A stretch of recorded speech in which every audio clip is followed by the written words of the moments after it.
The Philippines marks its 120th year of independence, with President Bongbong Marcos leading the ceremonies in Manila, with Vice President Sara Duterte in Davao and local governments across the archipelago staging their own tributes to freedom. But beyond the flag-waving ceremonies, the political temperature did not rise as high as some as expected. Earlier reported destabilization threats did not materialize, but rallies still pushed through as groups took their calls to the streets. And journalist Christian Esguerra joins us live to weigh in on the intersection between independent journalism, vloggers, and mainstream media, and the fight to keep facts from being buried under the noise. Good evening, you're watching Political Beat. I'm Lourdes de Vera. Pro-Duterte supporters continue their gathering outside the Senate in Pasay City this Independence Day. And for the latest, we have our mobile journalist, Merimon Reyes. Merimon, okay, so far, what activities have taken place? And nandyan pa rin ba si Batman? Lord, good evening. Unfortunately, umalis na si Batman or si Mark Santos, also known as ATV Wonder, na from the Trillion Peso March last time sa Luneta, nandun din siya, na-meet natin siya. And kanina, around noon hanggang around 2 p.m., nagstay din siya dito. And ang nasabi niya sa atin, hindi naman daw nagbabago yung message niya ever since. And yung portrayal niya as Batman, ang gusto niya raw na message makamakross about that is magkaroon na raw talaga ng pagtugis sa korupsyon. Pero sumaglit lang din dito si Batman, and throughout the day, nagkaroon ng Zumba sessions, ng pagsasayaw, plus ng program itong group composed of supporters of Vice President Sara Duterte, Senator Alan Peter Cayetano, yung Cayetano Block. And so far, sa huling numbers na nakuha natin, nearly 200 ang crowd count nila dito. And binubuo rin sila ng Duterte supporters from Masada or yung Sara Duterte Alliance, Duterte Riders Team, pati yung Rage Coalition na binuo ng alliances ng Duterte or yung Reform Alliance for Accountability, Good Governance, and Ethics. So far, yung ilan sa mga ito, actually sila yung nagstay na dito ever since nagpakita si Senator Bato de la Rosa a month ago. So dahil nila dito, and hindi raw muna sila alis talaga hanggat hindi na-resolve yung issues na medyo madilim lang, pero eto sila, nagpapahinga na muna and nagsasayawan. Pero dito sa kabilang side naman ng Diokno Boulevard, yung mga gawa nila, yung human barricade, just in case lang na magkaroon ng kaguluhan, hindi naman siya nagamit talaga throughout the day hanggang sa oras na ito. Lord. Okay, yung mga nakabarikada ba dyan sa labas, Merimon, masasabi mo ba na eksakto lang para panapat doon sa perceived threat? Masyado bang OA? O meron bang posibilidad na naramdaman dyan na magkakaroon talaga ng mas malaking pagkilos beyond the Batmans and the Zumba and the coffins and the whatever else? Third, according to NCRPO Director, Police Major General Anthony Abirin, generally peaceful daw ang assessment nila sa celebration ng region ngayong Independence Day. Pero hindi nila tinatanggal sa usapan yung continuing investigation nila and validation dito sa supposed security threats sa Senate, maging daw sa Palasyo sa Maynila or sa House of Representatives, yung Kamara sa QC. Ang sabi kanina ni Abirin, yung deployment nila dito sa paligid ng Senate, around 1,000 na policemen. Pero in totality sa region, around 8,000 ang dineploy nila just to ensure yung safety and security.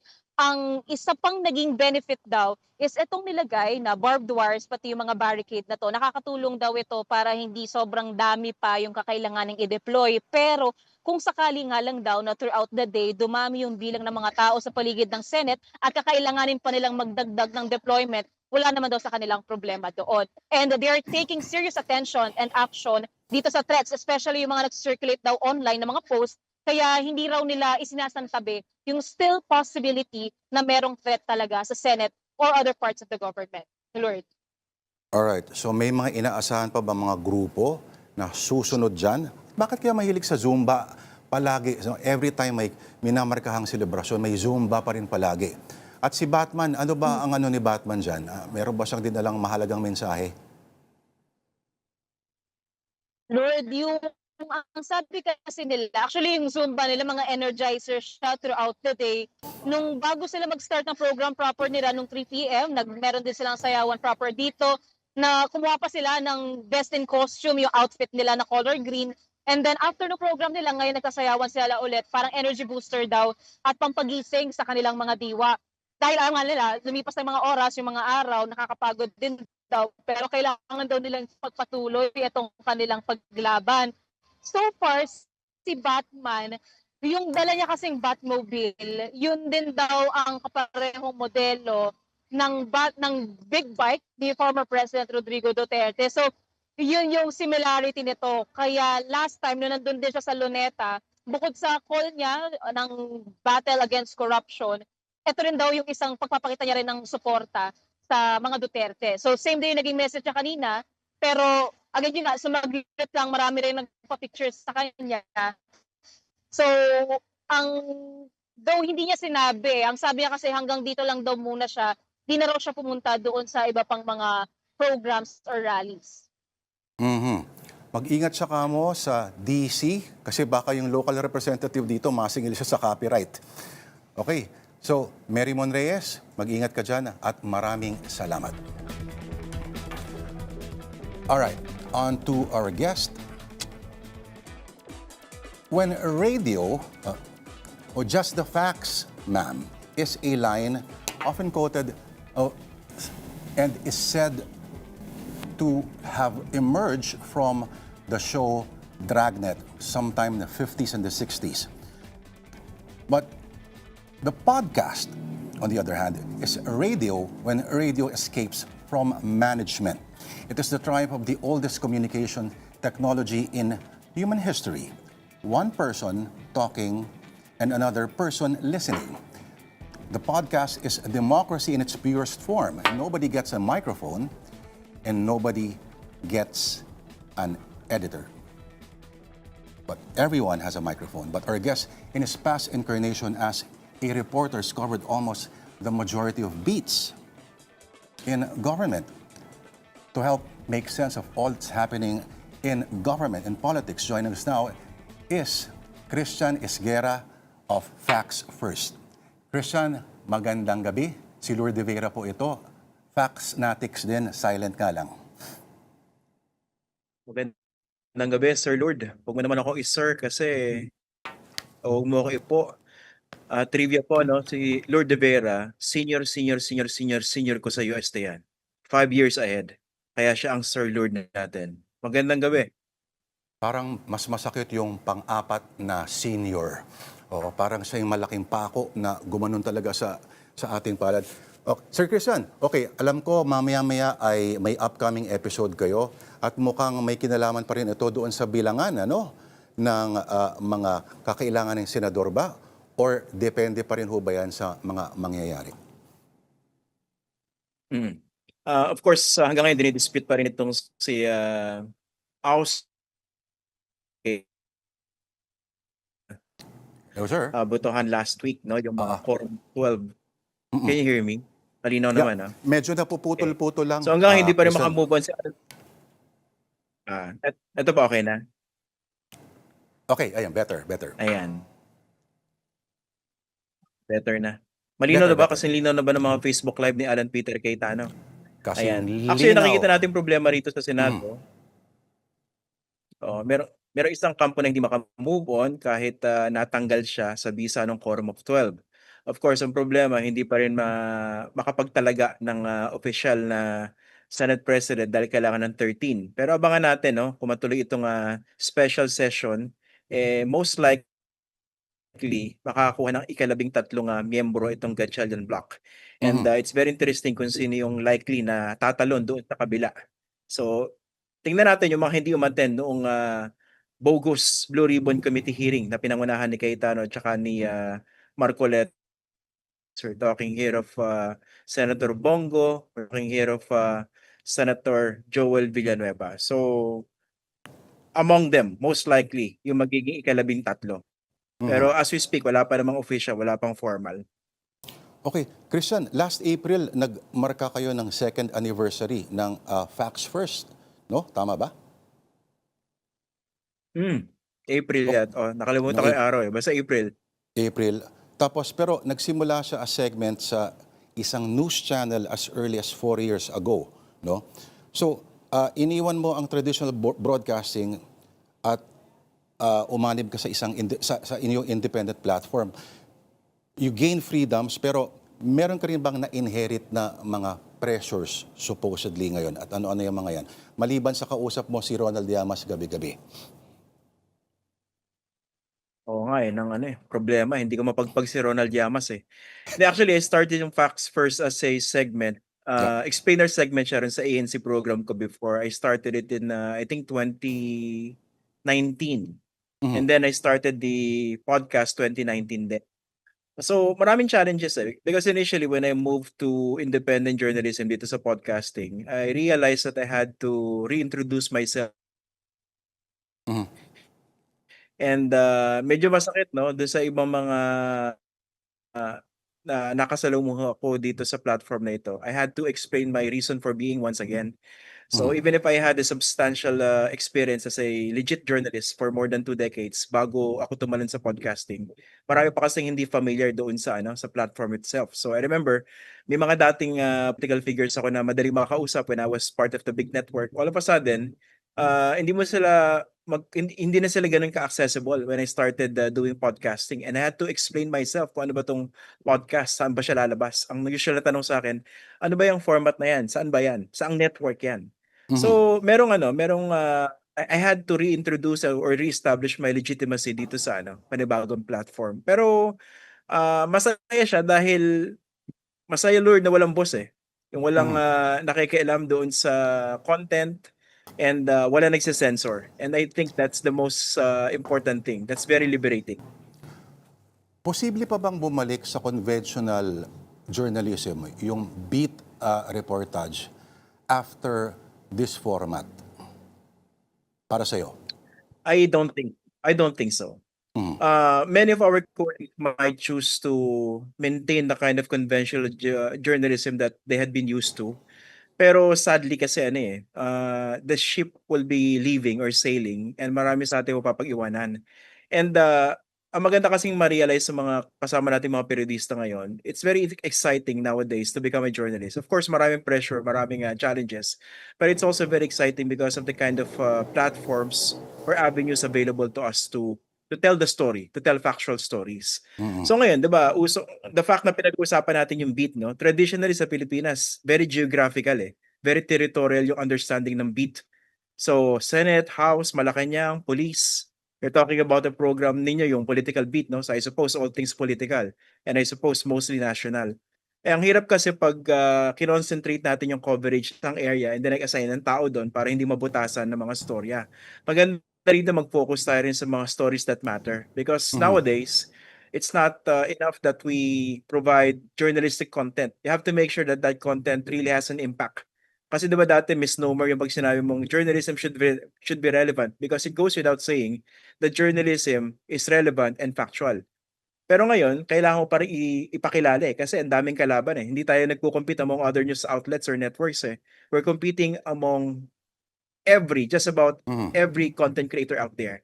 Nagpo-post sa mga tungkol sa cuticle removal, yung mga naglilinis ng mga paa ng kabayo. Lahat yun, Kumakantang pusa, kakompetensya mga natin sa ganyan. attention ng yun, mga kumakantang pusa. O yung mga dating human rights advocate na nagpapanggap kumakanta rin. na advocate pa rin hanggang ngayon. Mga ganun. Pero paano mo binabalanse, Christian, ang factuality, journalismo, opinion at emosyon? Maraming pumupuna na ang mga kinakausap mo lang din ay yung mga halos kapareho mo ng mga sentimiento. Pero my God, may amazing na meron kang 5,600 videos sa loob lamang ng 2 taon. Grabing productivity naman yan. Kahit sabihin natin na marami dito yung mga re-edits, napakadugo pa rin nun, Christian. Seryoso, hindi ko alam. Buti binilang mo. More than 5,000 ba? Hindi ko binibilang Nakasulat. eh. Okay. Okay. Hindi, ganito kasi, no? people need to understand na from from news reporting before when I was part of the news media, yung mainstream news organizations. Dito sa podcasting, I also ventured into opinion journalism. But when you talk about opinion journalism, it's actually a genre in journalism that you can come up with an opinion, reasonable conclusions or analysis, pero based on facts. Kaya nga Mhm. naging title nung podcast ko is Facts First. We Mhm. can come out with so many opinions as we like, pero dapat grounded in facts yung ating public discourse. Mhm. Kasi ngayon na-realize ko, hindi natin pwedeng gamitin yung yung misunderstood concept of objectivity, yung nilalagay natin yung sarili natin sa straitjacket Mhm. and we're trying to restrain ourselves from becoming even relevant. Kasi for instance, kalaban natin yung mga hyper-partisan content creators or vloggers. Mhm. Yung mga hindi sila necessarily nagbabase sa facts eh. Kumukuda lang yan, nagbubuka ng bibig at marami sa mga yan bayaran. Ngayon, Mhm. paano siya lalabanan na honest to goodness news report for instance, 10-paragraph story based on what's happening in the Senate now? Mhm. Kulang yon kung hindi mo siya lalagyan ng konteksto. At sa Mhm. context, kailangan you have to call a spade a spade. So, medyo very exciting itong format na ito because there are a lot of avenues for analysis and opinion. Pero I also guard against abuses or yung mga tawag dito excesses dito sa content na ginagawa ko. What do I Mhm. mean by that? I'm very very conscious of the fact that I am my own worst editor. Bago ako magsalita, sinisiguro ko muna na kaya ko siyang panindigan at meron siyang malinaw na basihan. For instance, Mhm. never ko sinabing magnanakaw itong si Sara Duterte. Never ko sinabing korap itong mga ito. Bakit? Kasi wala pa napapatunayan. Even if there are compelling pieces of evidence that might point to that kind of conclusion. Okay? Mhm. For instance naman yung mga Marcos. Bakit pwede mo silang tawagin magnanakaw? Dahil meron silang ill-gotten wealth as established by the Supreme Court decision in 2003. Yung beyond dun sa kanilang legal income as a couple while they were in government, those were considered as ill-gotten. So basically, nakaw. So yan yung example eh. We have to understand the process before we come up with certain, let's say, impressions about content that are coming out sa mga podcasts like Facts First. Mhm. Okay, you always talk about accountability. Alam ni nanay na ang Colgate Max Okay, pinag-usapan niyo palagi accountability, pero pag ang mga katulad mo, sino naman ang hold accountable sa inyo, Christian? Public. And actually, accountability very instantaneous. Ngayon kasi, kunwari, as we do this interview, sigurado ako yung mga nakakapanood dito, maraming galit sa akin, meron ding ilang natutuwa siguro, instantly, they can hold you accountable. Pwede Mhm. lang sabihin sa'yo, ikaw, Iskera, walang kwenta yung sinasabi mo. Bugok yung mga opinion na sinasabi mo. Kaya like kung challenge sa ganyan, di ba? Meron ba akong sinabing hindi totoo? At kung meron ako hindi sinabing totoo, dun niyo ako i-hold accountable. Pero dun sa opinion na nakabase sa facts, I think Gaano kaya ko kahalaga, ipaglaban yan. Christian, gaano kahalaga para sa iyo ang pumatol sa mga comments ng mga trolls? Actually, as a rule, hindi ko sila pinapatulan eh. Pero kunwari, minsan maganda yung gising na yung para bang wala ginawa, yung slow day, minsan may mga patola moments eh. Pero yung pagpatol ko, hindi siya dahil galit ako rin sa nag-post eh. It's more of, gusto kong gamiting take-off point yung kanyang basurang opinion o sinabi tungkol sa akin to press a point. To make sure that the message would come across. Kasi for instance dati nung panahon ng campaign for the 2022 presidential election, maraming yan, 'di ba? Magkakasama pa yung mga trolls ng mga Marcos at saka ng mga Duterte sa ilalim ng unity team. Merong unity team of trolls ng panahon na yun eh. Mhm. Dati, nung nasa ANC pa ako, nasasabihan ako bakit daw topic ko lagi yung Marcos, yung candidacy ni Marcos for president in 2022. Sabi ko, ang reason ko rin sa opisina namin, it was not personal. I had no personal hate dito sa mga Marcos. In fact, no-cover ko yan nung senador yan si Bongbong Marcos. And he was a nice guy. My problem is, I know our history. Alam ko yung history ng mga Marcos. At na-cover din natin yan while we were a reporter. So ang sabi ko sa kanila, this was the most consequential Philippine elections post-EDSA. Imagine yung sinuka natin noong 1986, most likely mananalo because he was leading the surveys. And any journalist worth his salt should focus on this. Kunwari si Isko Moreno or si Leni Robredo o iba pang mga kandidato for president yung merong issue ng ill-gotten wealth o merong ganong history, Eh di sila yung target natin. Sila yung mas bubusisiin natin. Ang problema, it happened to be Marcos. I mean, that's how I think eh. And I think that's honest to goodness journalism. Okay. Kung ikaw, Christian, ay nasa Malacanang press corps pa, ano sa tingin mo yung isang tanong na madalas hindi tinatanong ng mga beat reporters sa Malacanang kay Yusek Claire Castro? At sa mga Senate reporters naman, ano yung hindi na tinatanong kay Win Gatchalian, kila Senator Tulfo at kila Alan Peter Cayetano, halimbawa? Pwede ba ako mas magsimula kay Alan Peter Cayetano? Sige. Kasi siya yung I think the most hated political figure today, except for him, no? Siya lang yung naniniwalang hindi siya hated kasi alam niya backed up siya ng Panginoon. Actually, nagkaroon ako ng Ambassador. confrontation before niyan ni Alan Peter Cayetano when he was the House Speaker, because at that time, I was asked to cover for ANC and ABS-CBN the franchise application of ABS-CBN. And for the longest time, he was dragging his foot, the House under Alan Peter Cayetano. And then February 2020, nag-conduct yung House Committee on Legislative Franchises ng kauna-unang hearing, and I covered that. And after that preliminary hearing, nagpatawag ng press conference si Alan Peter Cayetano. So I had that opportunity to confront him with so many questions which I thought was not being asked by those covering him. And ano yun, medyo matagal-tagal na sagutan. And actually, I was getting messages from my office at that time. Sabi sa akin, stop it, stop it, stop it. Apparently, nanonood pala yung mga bosses namin. Sa akin naman, wala akong pakialam because I was just doing my job, no?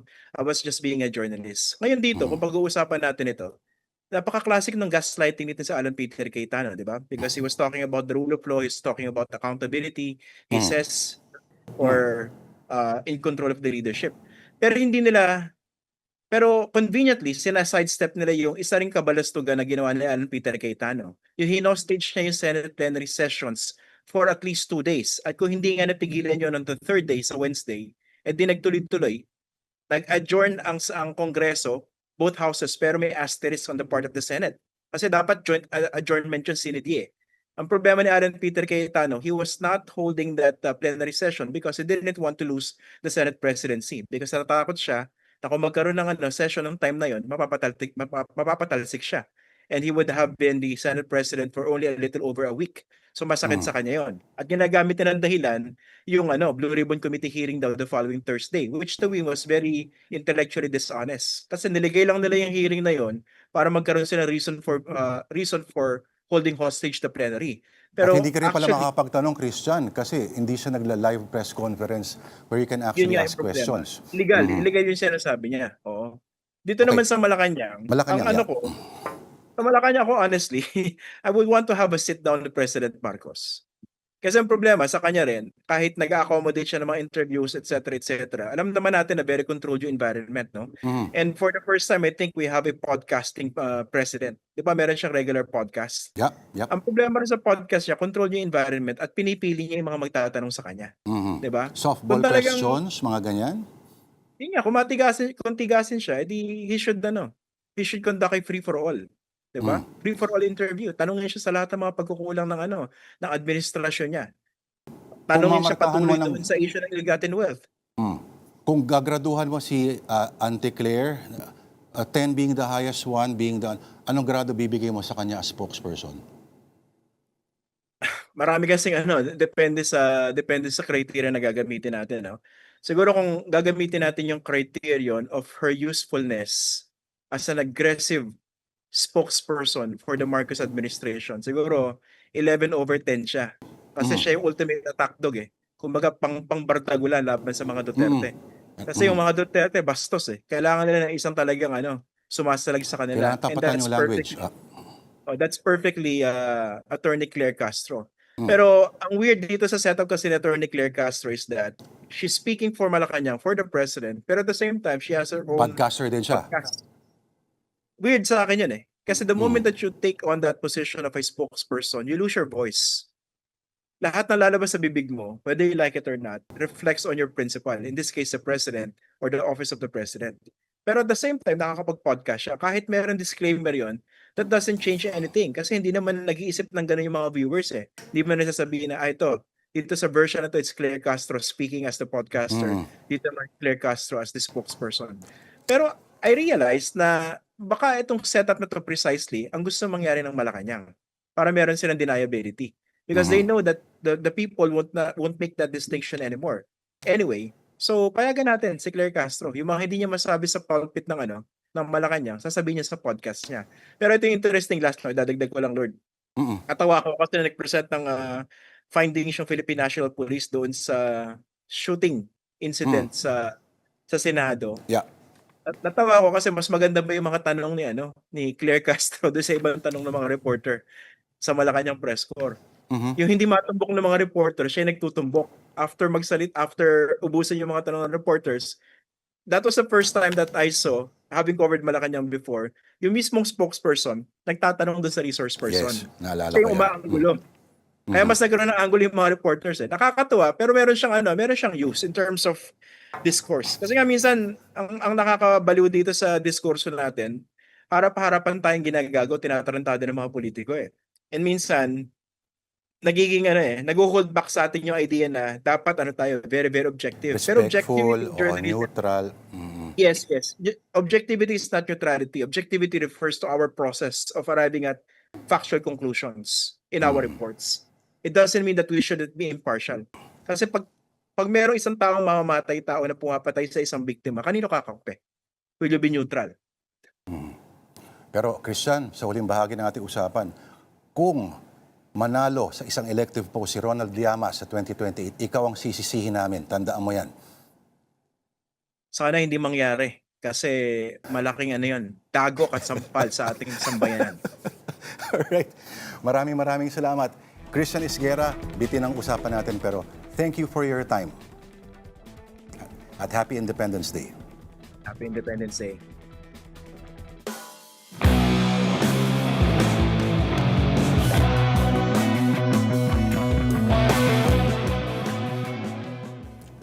The dream of 1898 was a nation governed by Filipinos.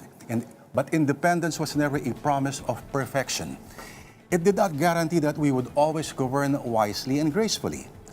Whether we celebrate victories or suffer the tragedies of our mistakes, at least the decisions were of our own making. And perhaps that may be the lesson of every Independence Day. Nations, like families, reveal their true characters not during peaceful reunions, but during loud arguments at the dinner table. Freedom is not measured by the absence of conflict. It is measured by whether people can argue, criticize, protest, even with Batman, and occasionally make politicians uncomfortable without being dragged away to a dungeon.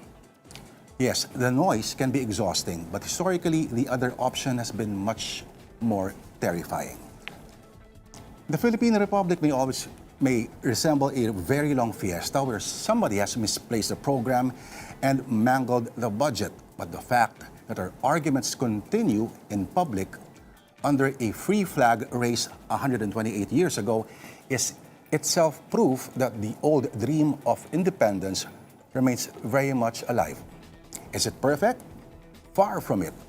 But the optimist will remind that ours is still a republic in the making. No matter how ugly whatever we see in our politics or whatever is still part of our continuing evolution. But you may say, but 128 years is such a long time. I urge you to look at Exhibit A, the United States of America, 250 years of independence on July 4, and Donald Trump, elected president for the second time, will celebrate with a UFC match in front of the White House. And that's the political beat this Friday, 12th of June, Independence Day. I'm Lourdes de Vera. Enjoy the rest of your Friday night. Happy weekend.